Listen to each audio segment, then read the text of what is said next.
मोक्षदा एकादशी इस साल की आखिरी एकादशी तिथि है। मोक्षदा का अर्थ है है मोह माया के बंधन मोह से माया मुक्त के करने बंधन से वाली छूट जाओ। तथा मोक्ष प्रदान करने वाली कथा मुक्त मान्यताओं पढ़ने अथवा सुनने का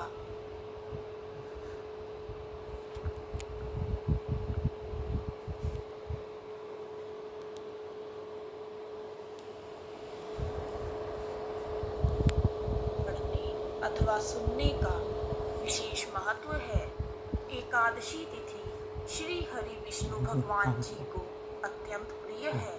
मोक्षदा एकादशी का व्रत करने से समस्त पापों का नाश हो जाता है तथा सभी मनोकामनाओं की पूर्ति होती है और अंत में मोह माया के बंधन से मुक्त होकर मोक्ष की प्राप्ति होती है। यदि आप किसी कारणवश मोक्षदा एकादशी का व्रत ना कर पाए तो मोक्षदा एकादशी की कथा सुनने मात्र से ही श्री हरि विष्णु जी की कृपा को प्राप्त कर सकते हैं। आइए शुरू करते हैं मोक्षदा एकादशी की कथा। बोलो बांके बिहारी लाल की जय।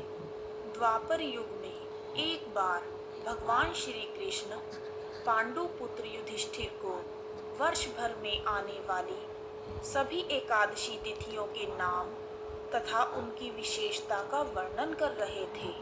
इसी बीच युधिष्ठिर ने श्री कृष्ण से कहा, हे भगवन, आप तीनों लोकों के स्वामी हैं, सभी को सुख प्रदान करने वाले जगदीश्वर हैं।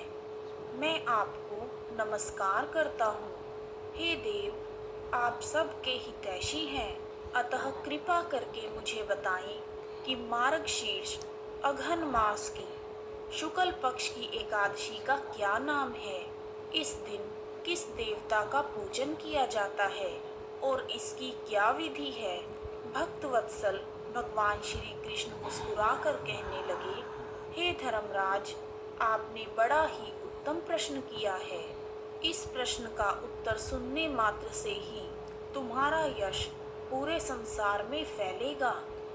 मार्गशीर्ष शुक्ल पक्ष की एकादशी अनेकों पापों को नष्ट करने वाली है। इस एकादशी तिथि का नाम मोक्षदा एकादशी है। इस दिन दामोदर भगवान की धूप दीप नैवेद्य आदि से भक्ति पूर्वक पूजा करनी चाहिए। पुराणों के अनुसार गोकुल नाम के नगर में वैखानस नामक राजा राज्य करता था। उसके राज्य में चारों वेदों के ज्ञाता अति विद्वान ब्राह्मण रहते थे। वह राजा बड़ा ही धर्मनिष्ठ तथा सदाचारी था। वह अपनी प्रजा का पुत्र की तरह पालन करता था। एक बार रात्रि में राजा ने एक स्वप्न देखा कि उसके पिता नरक में हैं। उसे बड़ा आश्चर्य हुआ। प्रातःकाल वह विद्वान ब्राह्मणों के पास गया और अपना स्वप्न सुनाया। उसने कहा, हे विद्वान ब्राह्मणों, मैंने अपने पिता को नरक में कष्ट उठाते हुए देखा है।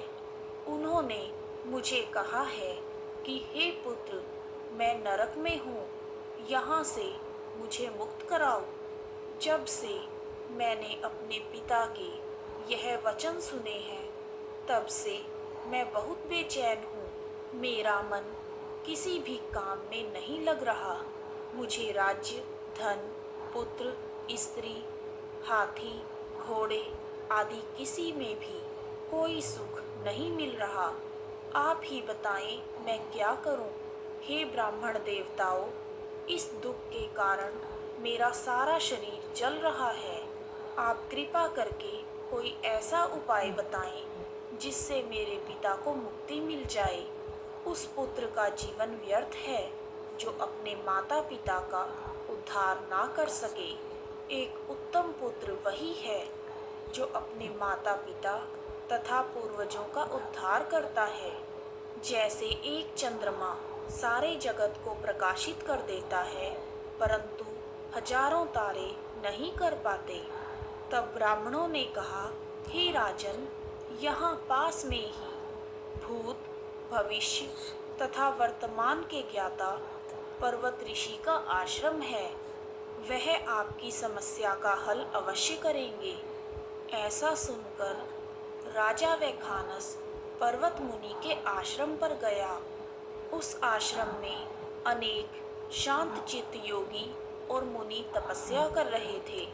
उसी जगह पर्वत मुनि भी बैठे थे। राजा ने पर्वत मुनि को साष्टांग दंडवत प्रणाम किया। पर्वत मुनि ने राजा से कुशल मंगल पूछी। राजा ने कहा, हे महाराज, आपकी कृपा से मेरे राज्य में सब कुशल मंगल है, लेकिन अचानक ही मेरे मन में बेचैनी हो रही है। राजा की बात सुनकर पर्वत मुनि ने आंखें बंद कर ली और भूतकाल में विचारने लगे। फिर बोले, हे राजन, मैंने योग बल से तुम्हारे पिता के कुकर्मों को जान लिया है। उन्होंने पूर्व जन्म में अपनी एक पत्नी को पत्नी का सुख दिया, परंतु दूसरी पत्नी को पत्नी का सुख नहीं दिया। इसी पाप कर्म के कारण तुम्हारे पिता को नरक में जाना पड़ा। तब राजा ने कहा, हे पर्वत मुनि, मुझे कोई उपाय बताएं जिससे मेरे पिता को नरक से मुक्ति मिल जाए।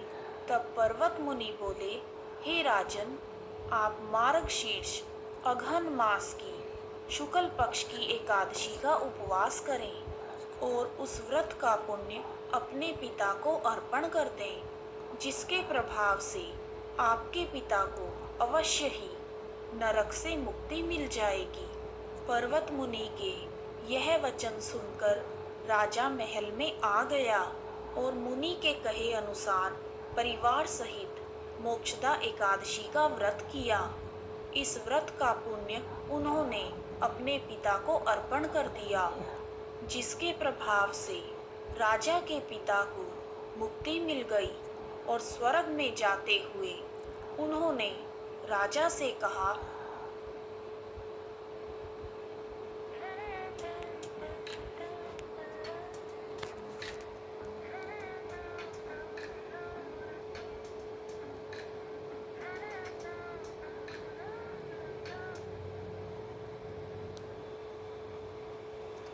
उन्होंने राजा को कहा, आशीर्वाद दिया, उनका छुटकारा हो गया। जब से आज यह माघ शीर्षक एकादशी मनाई जाती है और सभी लोग इसका व्रत करते हैं, सुनते हैं, उनका सभी का उद्धार होता है। बोलो 11 मैया की जय।